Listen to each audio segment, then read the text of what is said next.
How to translate text in Microsoft Word.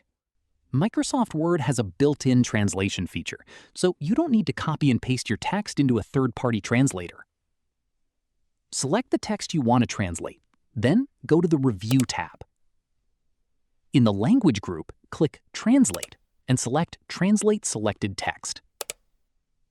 The Translator panel will open on the right side. Word will automatically detect the original language. If it doesn't detect it correctly, click the language next to From and select the correct language.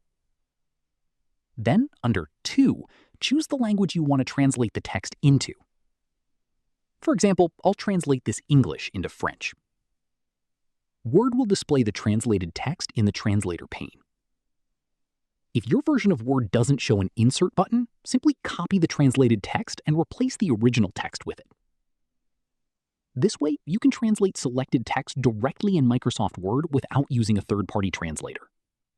If you found this tutorial helpful, don't forget to like this video, subscribe to the channel, and follow for more Microsoft Word tips, tutorials, and the latest tech updates. Thanks for watching.